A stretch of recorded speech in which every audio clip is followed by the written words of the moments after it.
यहाँ उपस्थित सभी अतिथिगण और होस्ट, मेरा सादर नमस्कार, प्रणाम। और यहाँ बैठे एनसीसी के कैडेट्स और सभी बच्चों को मेरा प्यार भरा नमस्कार और सभी को शुभ संध्या। मैं लेफ्टिनेंट कर्नल प्रज्ञा पेन्यूली आपके समक्ष आज खड़ी हूँ अपना 18 सालों का आर्मी लाइफ का एक्सपीरियंस शेयर करने के लिए और हमारी आज की युवतियों को प्रेरित करने के लिए जो इंडियन आर्मी ज्वाइन करें और अपने देश का, अपनी इस धरती का नाम रोशन करें। Indian army pride of the nation है। हमारे भारत के युवक युवती प्रत्येक सबसे मूल्यवान राष्ट्रीय संपत्ति का प्रतिनिधित्व करते हैं। हम दुनिया की 5वीं सबसे बड़ी अर्थव्यवस्था हैं। अगर हम भारत के युवक सर्वश्रेष्ठ हैं तो दुनिया में कोई भी ऐसी ताकत नहीं जो भारत का मुकाम हासिल कर पाए। इसमें महिलाओं का विशेष रूप से योगदान रहा है।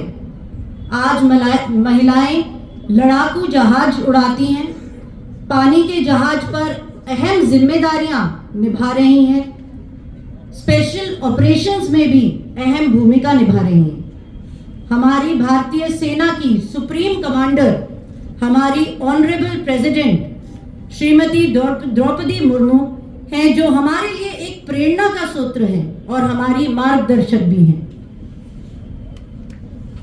भारतीय सेना दुनिया की सबसे शक्तिशाली सेनाओं में से एक है। मुझे यकीन है इसके बारे में आप सबको पहले से ज्ञात होगा। भारतीय सेना हमारे देश की 3 सशस्त्र सेनाओं में से एक है।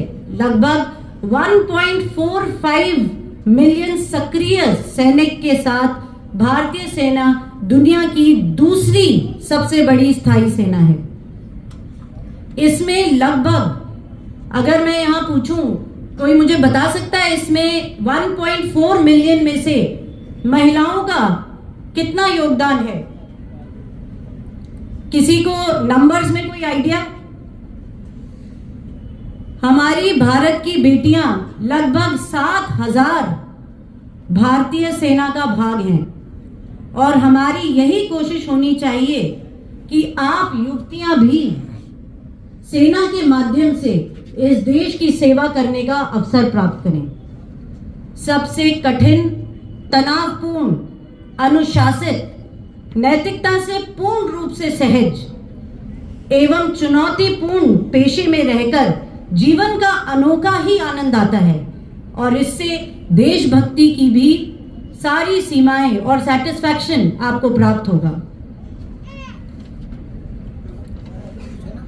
भारतीय सेना को ज्वाइन करने के लिए आपके लिए मेनली 3 विकल्प होते हैं। आप सबने पहले भी पढ़ा होगा, NDA national defence academy, technical entry scheme जो एक दूसरा विकल्प है आर्मी ज्वाइन करने के लिए, एनसीसी स्पेशल एंट्री स्कीम जिसके आप काफी भागीदार ऑलरेडी हैं।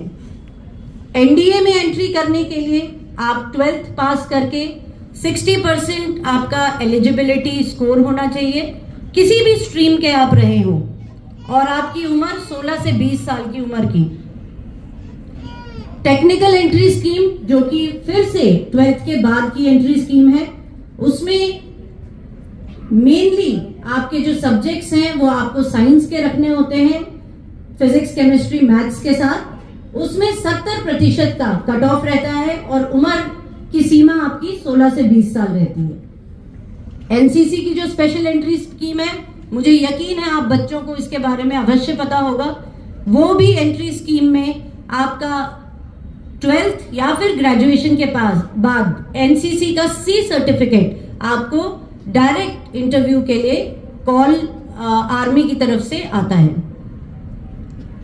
इन तीनों विकल्पों को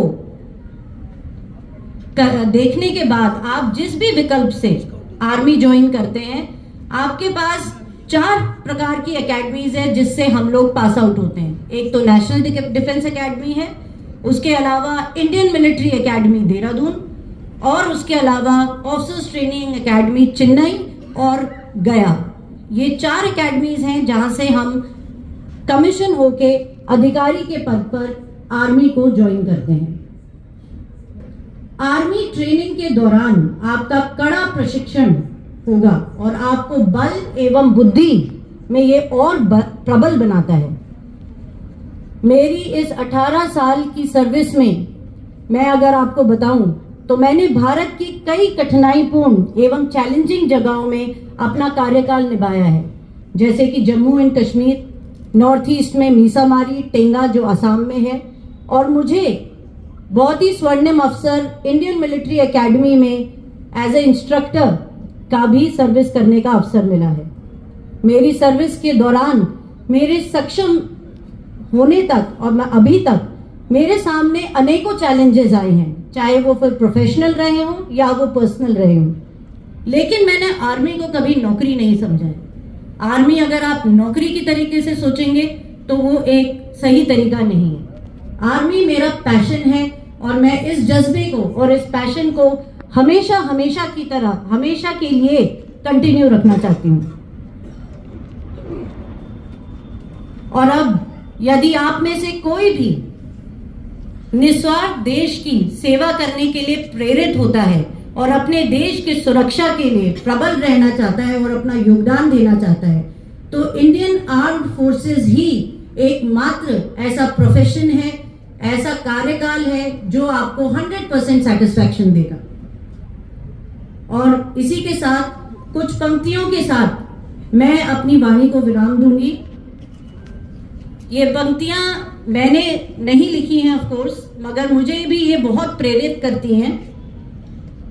माँ मुझे सैनिक बना दो, माँ मुझे सैनिक बना दो, आज ना सुनना चाहती हूँ परियों की कहानी, आज ना सुनना चाहती हूँ परियों की कहानी, आज मुझसे मत कहो माँ एक था राजा एक थी रानी, वीर राणा की शिवा की शक्ति तुम मुझ में जगा दो, वीर राणा की शिवा की शक्ति तुम मुझ में जगा दो, माँ मुझे सैनिक बना दो। जो उठाए भूल कर भी आंख मेरी मातृभूमि पर, जो उठाए भूल कर भी आंख मेरी मातृभूमि पर, जो बढ़ाए भूल कर भी पैर वीरों के प्रसू पर, मैं उड़ा दूं शीश उसका वह मुझे कौशल सिखा दो, मैं उड़ा दूं शीश उसका वह मुझे कौशल सिखा दो, माँ मुझे सैनिक बना दो, माँ मुझे सैनिक बना दो।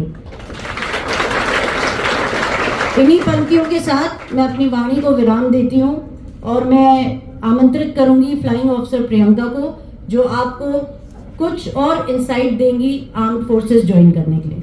धन्यवाद। जय हिंद।